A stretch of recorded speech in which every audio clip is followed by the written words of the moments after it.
This is Aryan Shukla. दोस्तों आज की क्लास में हम एनटीपीसी के लिए जीके के 50 इंपॉर्टेंट क्वेश्चन डिस्कस करेंगे विद एक्स्ट्रा फैक्ट। सभी क्लास को ध्यान से देखिएगा। गुड इवनिंग सभी को। गुड इवनिंग दोस्तों। जो एक्स्ट्रा फैक्ट आपको बताए जाएं उन्हें भी ध्यान से सुनिएगा, बिकॉज परीक्षा में उनसे भी क्वेश्चन पूछे जा सकते हैं। चलिए शुरू करते हैं आज की क्लास। इसका आंसर करिएगा क्वेश्चन नंबर फर्स्ट के लिए। सभी जल्दी से आंसर करिए क्वेश्चन नंबर फर्स्ट के लिए। बताइए FAO का फुल फॉर्म क्या होता है। फुल फॉर्म आपको बताना है FAO का क्या होता है, तो सभी इसका आंसर करिएगा। राइट या रॉन्ग आंसर दीजिए। इसका right answer option number A होगा, खाद्य एवं कृषि संगठन। यह तो option number A correct answer है। FAO का फुल फॉर्म होता है खाद्य एवं कृषि संगठन, तो ऑप्शन नंबर ए इसका राइट आंसर है। अब दूसरा क्वेश्चन और पूछा जाता है, खाद्य एवं कृषि संगठन का मुख्यालय कहाँ पर है, तो आप लोग याद रखिएगा रोम में। कहाँ पर? रोम। इटली की राजधानी है रोम। इटली में रोम में खाद्य एवं कृषि संगठन का मुख्यालय है, तो ऑप्शन नंबर ए इसका राइट आंसर होगा। अगला क्वेश्चन देखते हैं।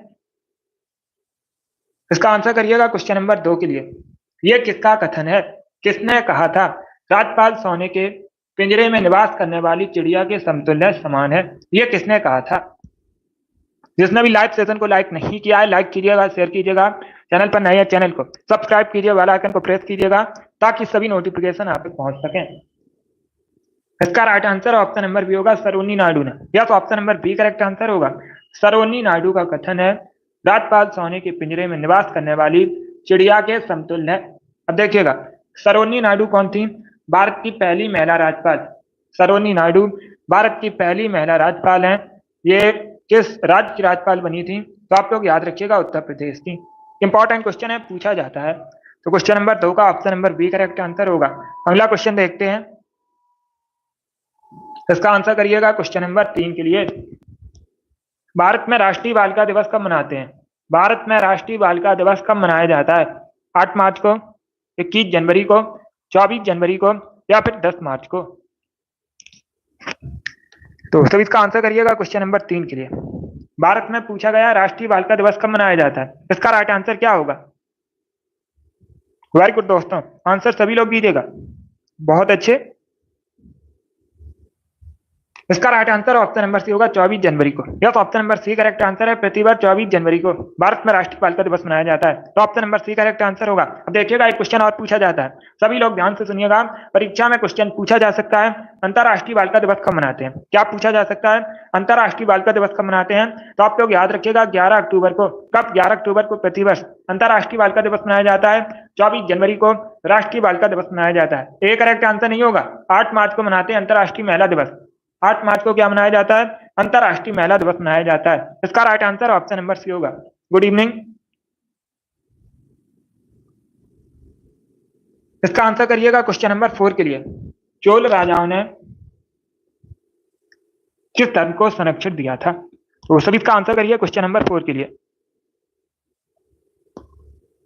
यस रानी, ये लाइव सेशन है, डेली शाम को 8 बजे होता है। तो सभी इसका आंसर करिए क्वेश्चन नंबर 4 के लिए। चोल राजाओं ने किस धर्म को संरक्षण दिया था? अब देखिएगा अगर पूछा जाए चोल वंश की स्थापना किसने की थी, तो आप लोग याद रखिएगा विजयालय ने। किसने? विजयालय ने चोल वंश की स्थापना की थी। एंड एक क्वेश्चन और पूछा जाता है, चोल साम्राज्य की राजधानी क्या थी? तो आप लोग याद रखिएगा Tanjore.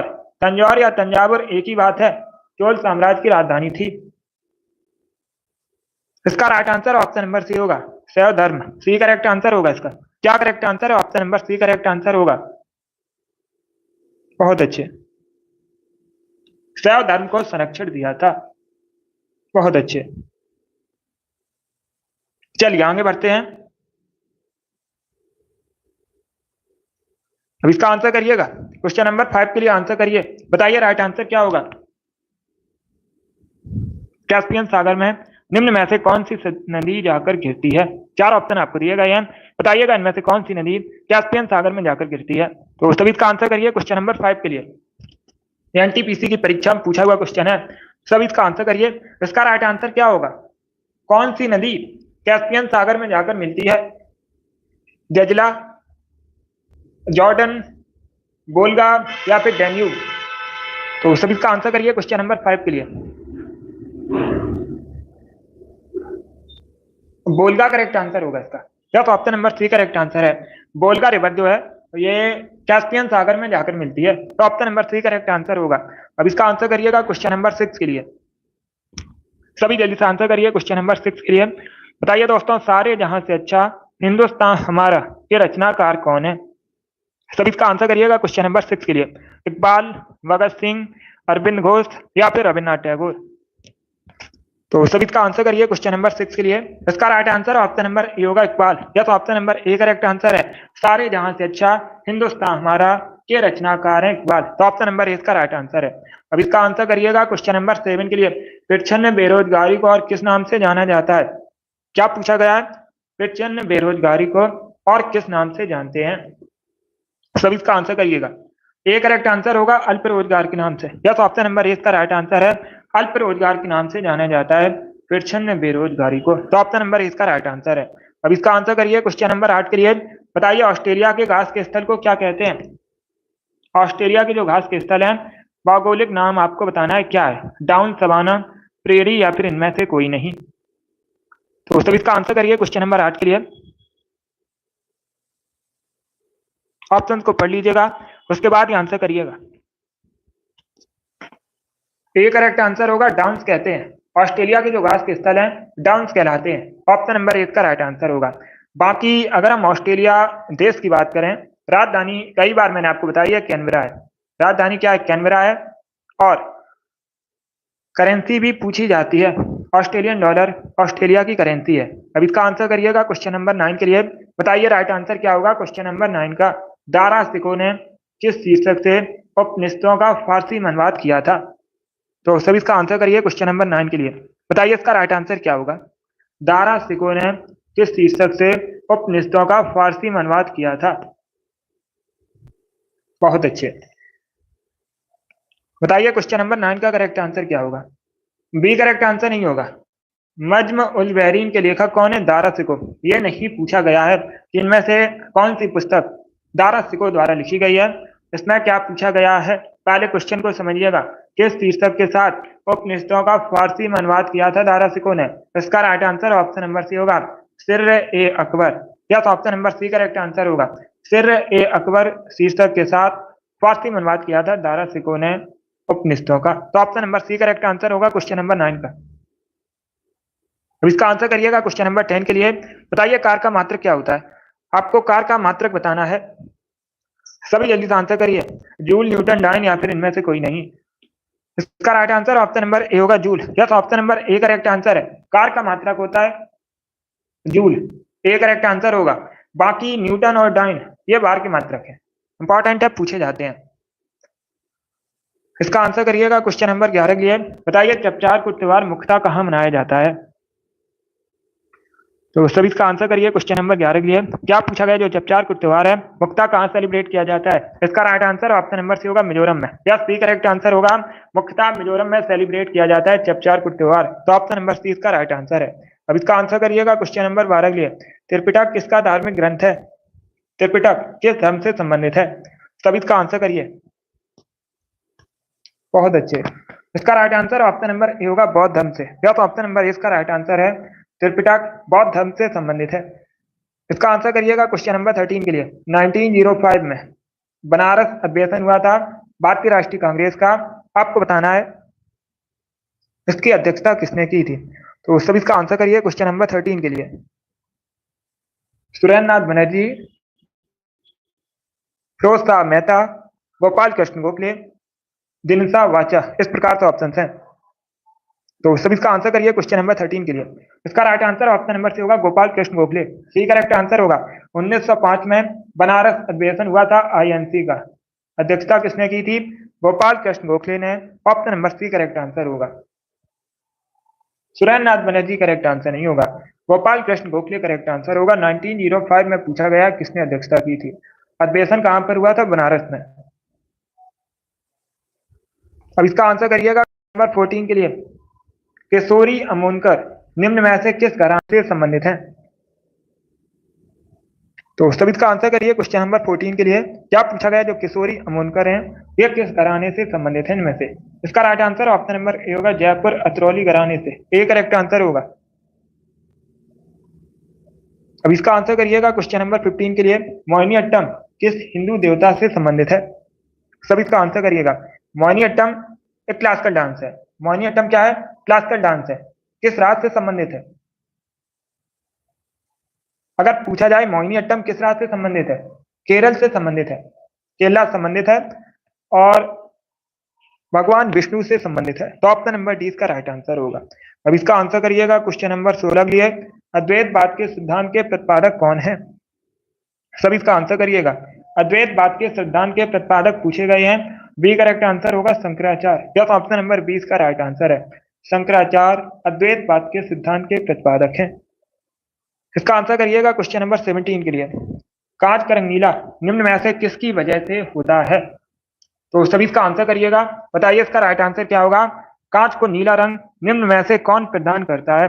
Cobalt oxide, copper oxide, iron oxide या फिर निकल ऑक्साइड? तो सभी इसका आंसर करिए क्वेश्चन नंबर 17 के लिए। इसका right answer option number A होगा, cobalt oxide. Yes, option number A correct answer है। कांच का रंग नीला होता है कोबाल्ट ऑक्साइड की वजह से। ऑप्शन नंबर ए इसका राइट आंसर होगा। 18 के लिए आंसर करिएगा। बताइएगा सार गैस सागर कहां पर स्थित है? निम्न में से किस महासागर में है सार गैस सागर? तो सभी इसका आंसर करिएगा।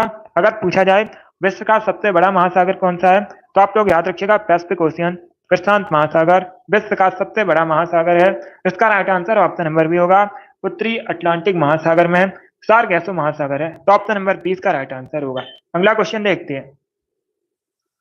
क्वेश्चन नंबर 19 के लिए आंसर करिएगा। ब्रिटिश ईस्ट इंडिया कंपनी की स्थापना कब हुई थी? ये आपको बताना है।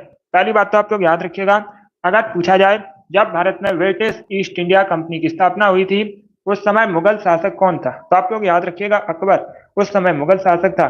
1600 में स्थापना हुई थी। बी करेक्ट आंसर होगा इसका। यस, ऑप्शन नंबर 20 का राइट आंसर है। 1600 में स्थापना हुई थी। 20 के लिए आंसर करिए क्वेश्चन नंबर 20 के लिए। नीला हरा शैवाल काय के रूप में जाना जाता है? जो नीला हरा शैवाल है इसे काय भी कहते हैं। आपको बताना है किस समूह में सम्मिलित है। सभी इसका आंसर करिएगा। नीला हरा शैवाल किस समूह में सम्मिलित है? तो सभी इसका आंसर करिए क्वेश्चन नंबर 20 के लिए। कैसे हो गए? इसका right answer option number B होगा, cyanobacteria. Yes, B correct answer होगा। साइनोबैक्टीरिया के समूह में सम्मिलित है। Option number B correct answer है क्वेश्चन नंबर 20 का। अब इसका आंसर करिएगा क्वेश्चन नंबर 21 के लिए। बताइएगा वायसराय कौन वायसराय भारत में किसका प्रतिनिधित्व करते थे? भारत में जो वायसराय थे ये किसका प्रतिनिधित्व करते थे? ब्रिटिश प्रधानमंत्री का, ब्रिटिश पार्लियामेंट का, ब्रिटिश सिंहासन का या फिर ब्रिटिश मंत्रिमंडल का? तो सभी इसका आंसर करिएगा क्वेश्चन नंबर 21 के लिए। बहुत अच्छे।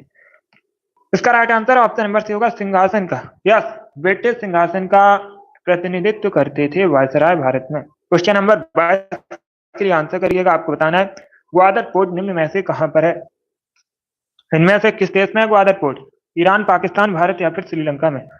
तो इसका right answer option number B होगा, पाकिस्तान में। बी करेक्ट आंसर होगा। पाकिस्तान में ग्वादर पोर्ट है। ऑप्शन नंबर 20 का राइट आंसर है। अब इसका आंसर करिएगा क्वेश्चन नंबर 23 के लिए। बताइए महाबलीपुरम का रथ मंदिर किसने बनवाया था? महाबलीपुरम का रथ मंदिर किसने बनवाया था? नरसिंह वर्मन प्रथम ने, पुलकेशिन द्वितीय ने, विक्रम द्वितीय ने या फिर पृथ्वीराज चौहान ने? तो सभी इसका आंसर करिए क्वेश्चन नंबर 23 के लिए। इसका right answer option number A होगा, नरसिंह वर्मन प्रथम। या तो ऑप्शन नंबर ए इसका राइट आंसर है। महाबलीपुरम का जो रथ मंदिर है नरसिंह वर्मन प्रथम ने बनवाया था। तो ऑप्शन नंबर ए इसका राइट आंसर होगा। क्लास खत्म होने के बाद कमेंट बॉक्स में होमवर्क के लिए क्वेश्चन है, महाबलीपुरम का जो रथ मंदिर है यह किस राज्य में है? इसका आंसर आप लोग क्लास खत्म होने के बाद कमेंट बॉक्स में दीजिएगा। 24 के लिए आंसर करिए। बताइए दोस्तों जनसंख्या के अध्ययन को क्या कहते हैं? आपको बताना है जनसंख्या अध्ययन क्या कहलाता है। सभी इसका आंसर करिएगा। बी करेक्ट आंसर होगा जनांकिकी। क्या तो ऑप्शन नंबर 20 का राइट आंसर है। जनसंख्या के अध्ययन को कहते हैं जनांकिकी। तो option number B correct answer है। इसका आंसर करिएगा क्वेश्चन नंबर 25 के लिए। निम्न में से कौन एक उत्तर भारतीय नृत्य है? इसमें से आपको बताना है कौन सा उत्तर भारत से संबंधित है। तो सभी इसका आंसर करिएगा।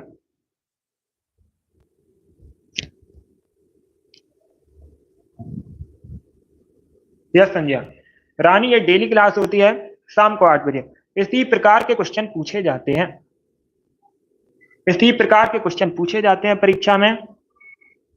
इसमें कुछ प्रीवियस ईयर क्वेश्चन भी हैं। तो सभी इसका आंसर करिए क्वेश्चन नंबर 25 के लिए। इसका राइट आंसर ऑप्शन नंबर, क्या करेक्ट आंसर होगा? उत्तर भारत का नृत्य पूछा गया है। कथक, कथकली, ओडिसी या फिर मणिपुरी। इसका right answer option number A होगा Kathak. Yes, option number A इसका राइट आंसर है। आप लोग याद रखिएगा कथक जो है उत्तर भारत से संबंधित है, तो ये करेक्ट आंसर होगा। बाकी आप लोग याद रखिएगा कथकली केरल से संबंधित है, ओडिसी उड़ीसा से संबंधित है, मणिपुरी मणिपुर से संबंधित है। चारों ऑप्शन को याद रखिए, इंपॉर्टेंट है परीक्षा की दृष्टि से। इसका आंसर करिए क्वेश्चन नंबर 26 के लिए। आपको बताना है वह अंग्रेज कौन था जो मुगल शासक जहांगीर के दरबार में आया था। उस अंग्रेज का नाम बताइएगा जो मुगल शासक जहांगीर के दरबार में आया था। इसका right answer option number A होगा Thomas Roe. Yes, Thomas Roe नामक अंग्रेज मुगल शासक जहांगीर के दरबार में आया था। ऑप्शन नंबर इसका राइट आंसर है। अब इसका आंसर करिएगा क्वेश्चन नंबर 27 के लिए। बताइए भगवान कृष्ण का जो जन्मोत्सव है किस नाम से प्रसिद्ध है? तो सभी इसका आंसर करिए क्वेश्चन नंबर 27 के लिए। सभी जल्दी से आंसर करिएगा। भगवान श्री कृष्ण का जन्म उत्सव किस नाम से प्रसिद्ध है? इसका राइट आंसर होगा ऑप्शन नंबर बी, जन्माष्टमी कहते हैं। बी करेक्ट आंसर होगा। क्वेश्चन नंबर 28 के लिए आंसर करिए। बताइए दोस्तों, भारत में सबसे पुरानी रिफाइनरी कहां पर स्थित है? तो सभी इसका आंसर करिएगा। भारत में सबसे पुरानी आपको बताना है रिफाइनरी कहां पर स्थित है। इसका राइट आंसर क्या होगा? इसका right answer option number D होगा, Digboi. Yes, option number D correct answer होगा। डिगबोई में भारत की सबसे पुरानी रिफाइनरी स्थित है। तो option number D correct answer है क्वेश्चन नंबर 28 का। आप पूछ सकते हैं डिगबोई कहां पर है वर्तमान में, तो आप लोग याद रखिएगा असम में है। कहां पर है? असम में है Digboi. Option number D correct answer होगा। अब इसका आंसर करिएगा क्वेश्चन नंबर 29 के लिए। सभी जल्दी से आंसर करिए क्वेश्चन नंबर 29 के लिए। भारत का संविधान पूर्ण रूप से तैयार कब हुआ था? भारत का जो संविधान है पूर्ण रूप से तैयार कब हुआ था? इसका राइट आंसर क्या होगा? इसका right answer option number B होगा 26 नवंबर 1949 में। बी करेक्ट आंसर होगा। 26 नवंबर 1949 में भारत का संविधान पूर्ण रूप से तैयार हुआ था। Option number B correct answer होगा। अगर पूछा जाए 26 नवंबर को भारत में कौन सा दिवस मनाया जाता है, तो आप लोग याद रखिएगा संविधान दिवस मनाया जाता है भारत में। संविधान दिवस जो है 26 नवंबर को मनाया जाता है। इसका आंसर करिएगा क्वेश्चन नंबर 30 के लिए। गोल्डन पेन ऑफ फ्रीडम पुरस्कार किस क्षेत्र में प्रदान किया जाता है? तो सभी इसका आंसर करिए क्वेश्चन नंबर 30 के लिए। क्या पूछा गया? गोल्डन पेन ऑफ फ्रीडम पुरस्कार किससे संबंधित है, किस क्षेत्र में दिया जाता है? इसका right answer option number B होगा, पत्रकारिता क्षेत्र में। यस, बी करेक्ट आंसर होगा। पत्रकारिता के क्षेत्र में प्रदान किया जाता है। 31 के लिए आंसर करिएगा। आपको बताना है राष्ट्रीय मतदाता दिवस कब मनाते हैं। सभी जल्दी से आंसर करिए क्वेश्चन नंबर 31 के लिए। राष्ट्रीय मतदाता दिवस कब मनाया जाता है? इसका right answer option number A होगा 25 जनवरी को। यस, ए करेक्ट आंसर होगा। 25 जनवरी को क्यों मनाते हैं? 25 जनवरी को इसलिए मनाया जाता है क्योंकि 25 जनवरी 1950 में चुनाव आयोग की स्थापना हुई थी। इस प्रकार से भी क्वेश्चन पूछा जाता है कि भारतीय चुनाव आयोग की स्थापना कब हुई थी, तो आप लोग याद रखिएगा 25 जनवरी 1950 में। इसीलिए 25 जनवरी को प्रतिवर्ष राष्ट्रीय मतदाता दिवस मनाया जाता है भारत में। ए करेक्ट आंसर होगा। 32 के लिए आंसर करिएगा। मेकांग डेल्टा बताइए निम्न में से कहां पर है, किस देश में है? भारत, अमेरिका, इंग्लैंड या फिर वियतनाम में? तो सभी इसका आंसर करिए क्वेश्चन नंबर 32 के लिए। Right answer option number D होगा, वियतनाम में। डी करेक्ट आंसर होगा। मेकांग डेल्टा जो है वियतनाम में स्थित है। अब इसका आंसर करिए क्वेश्चन नंबर 33 के लिए। मृत सागर निम्न में से किन दो देशों के मध्य स्थित है?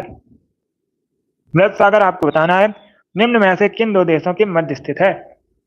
तो इसका right answer option number B होगा, जॉर्डन और Israel. Yes, B correct answer होगा। जॉर्डन और इसराइल के मध्य स्थित है मृत सागर। Option number B correct answer होगा।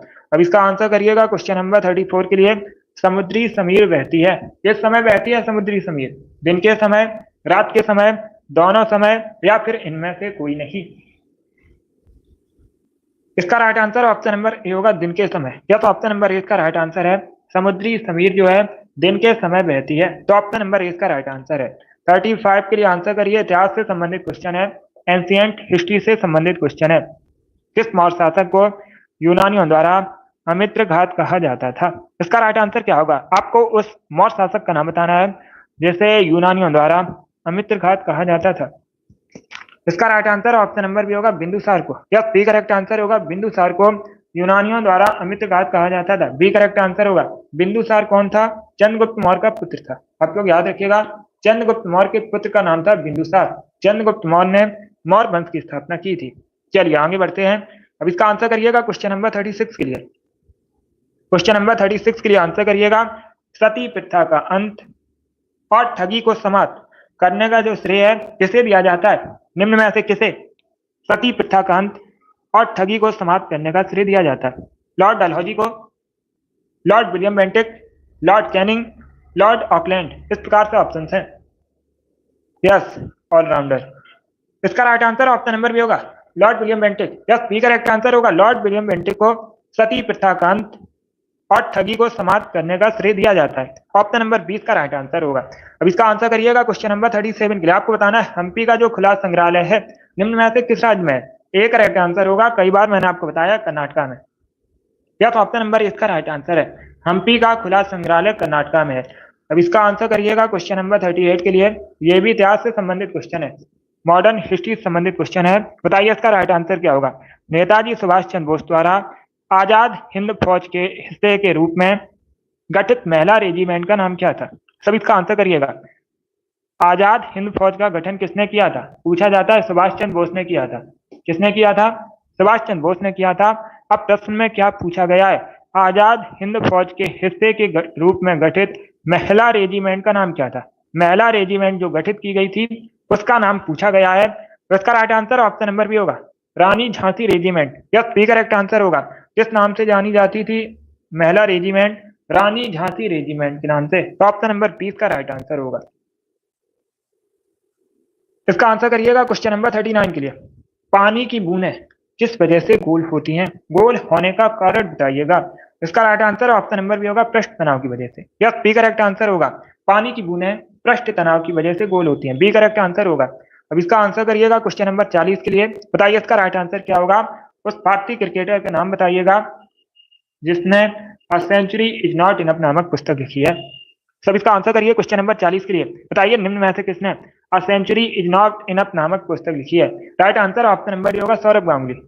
सौरभ गांगुली ने a century is not enough नामक पुस्तक लिखी है। Option number D correct answer होगा। ये भारतीय क्रिकेटर है। क्वेश्चन नंबर 41 के लिए आंसर करिए। बताइए गोबी मरुस्थल मुख्यतः किस देश में? गोबी मरुस्थल आपको बताना है निम्न में से किस देश में? मंगोलिया, कनाडा, भारत या फिर इंग्लैंड?